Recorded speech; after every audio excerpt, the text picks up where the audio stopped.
Hey, good morning, everybody. Great to see this showing here, and it really is an honor to be a part of this. I want to thank University of South Florida for hosting this important event.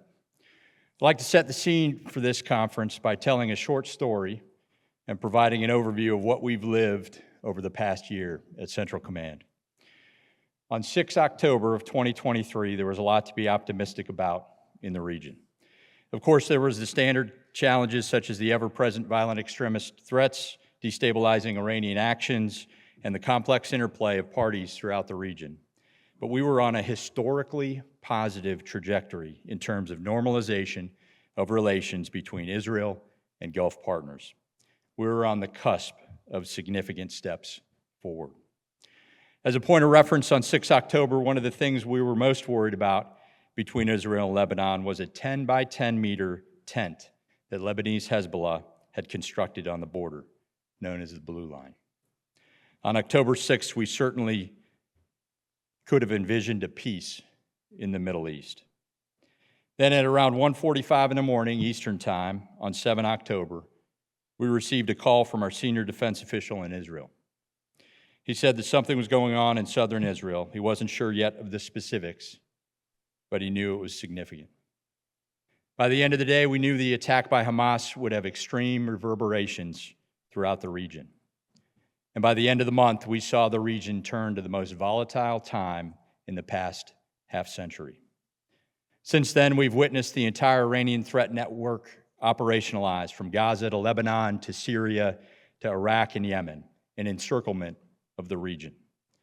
This includes the Houthis' rise into one of the most prominent and capable Iranian proxies, generating a concerning independence and testing our commitment as a nation to maintain freedom of navigation through a critical choke point, the Bab el-Mandeb. There's been an over 60% reduction in traffic through the Suez Canal due to Houthi attacks on shipping, directly impacting Egypt's economy. Traffic to Israel's port in Haifa is down over 30%, and the ports in Eilat and Aqaba are barely used. All these factors increase economic instability in three of our closest partners. We've been on the precipice of regional war multiple times over the past year. Most notably, on April 13th, we saw the single largest combined ballistic missile, UAS, and cruise missile attack in history. Before 13 April, Iran had never directly attacked the state of Israel.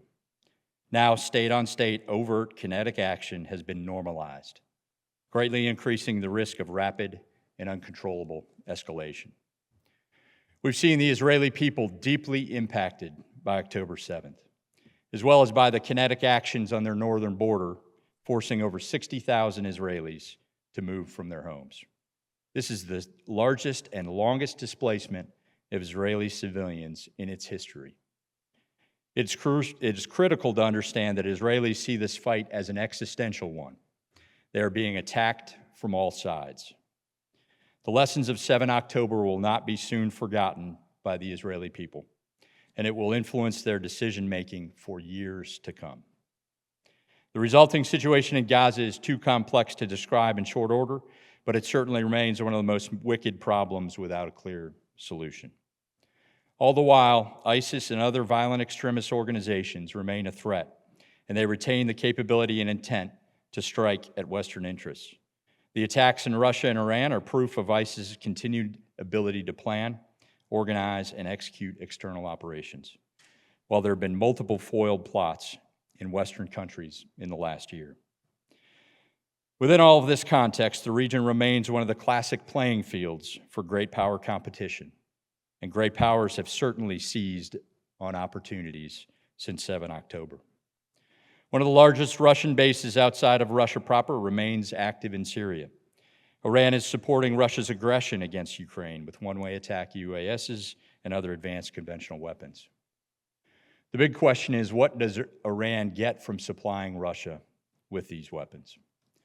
Meanwhile, the People's Republic of China has doubled down on its diplomatic and economic engagement in the region.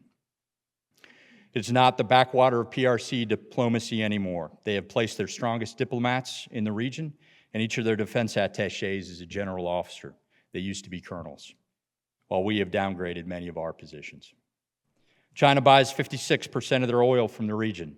while buying 90% of Iran's total oil exports, largely funding Iran's aggression throughout the region. The PRC has exploited the situation in the Bab el-Mandeb by creating a shipping company that guarantees passage while doing nothing to help any of the vessels struck by the Houthis, despite having the capability to do so. Collectively, there is a deeply concerning and growing interdependence between Iran, China, and Russia. And while the United States remains the partner of choice, China and Russia perceive an opportunity to counterbalance and challenge our efforts to partner in the region. In summary, it is certainly much harder to envision peace in the Middle East on this 24th of September, 2024. That said, the world will continue to look to our leadership to light a path forward.